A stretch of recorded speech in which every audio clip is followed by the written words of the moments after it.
2000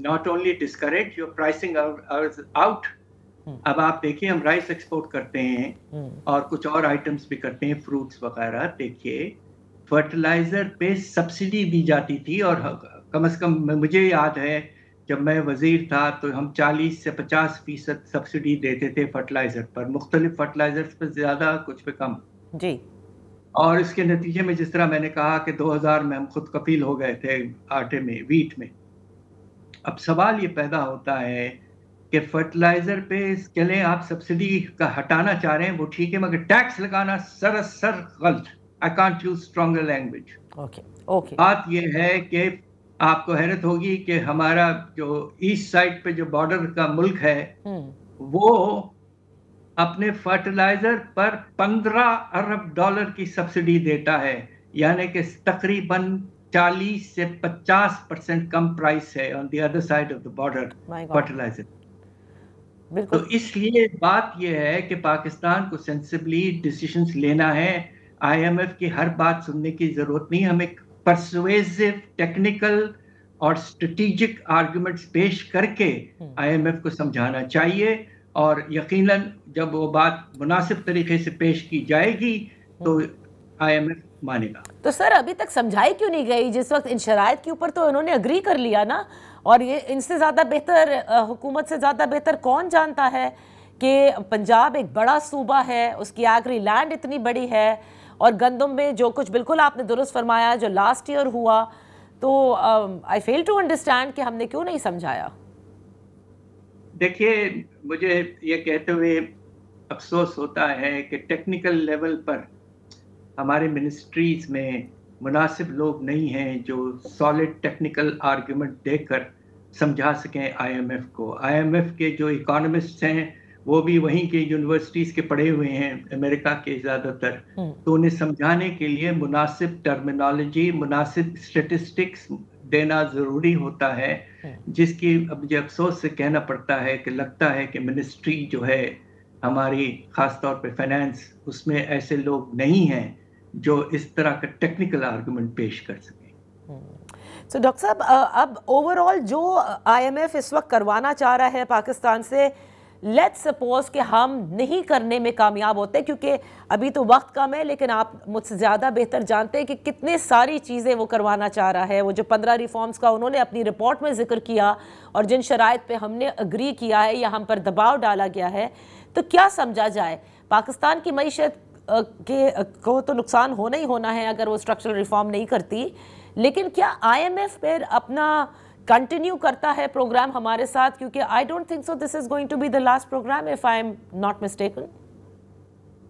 دیکھیے اس وقت تو اسی پروگرام کا ذکر کر لیں تو بہتر ہے, اس لیے کہ پاکستان نے تو تقریباً ارجنٹینا کے بعد ایک ورلڈ ریکارڈ سیٹ کیا ہے, سب سے زیادہ آئی ایم ایف پروگرامز 24واں 25 پہ گزر رہے ہیں. جی, بات دراصل یہ ہے کہ پاکستان پر اب یہ ضروری ہے کہ آئی ایم ایف نے دیکھ لیا کہ پاکستان ایک طرح سے ایک عادت سی بن گئی ہے پاکستان کو, کہ جب تھوڑے سے پیسے آ جاتے ہیں تو ان کو تیزی سے خرچ کر کے پھر سے کرائسس میں پاکستان چلے جاتا ہے 2-3 سال کے پیریڈ میں. جی, تو اس لیے آئی ایم ایف نے مناسب طریقے سے اسٹرکچرل ریفارمز کا ذکر کیا ہے, اور پاکستان کو آہستہ آہستہ اپنے اسٹرکچرل ریفارم سے ایک کوشش یہ کرنی چاہیے کہ ہم ایک ایکسٹرنلی جو ولنریبلٹی ہے ہماری وہ کم ہو جائے مسلسل, اور اس میں 2-3 چیزوں کی بہت سخت ضرورت ہے. میں پھر سے ذکر کر دوں, export led growth, export led growth, یہ بیسک نیسیسٹی ہے for Pakistan to become independent of international agencies and other loans. بہت بہت شکریہ doctor Hafeez Pasha for being with us on the show. اسی کے ساتھ پروگرام کا وقت ختم ہوتا ہے, اجازت دیجیے, اللہ حافظ.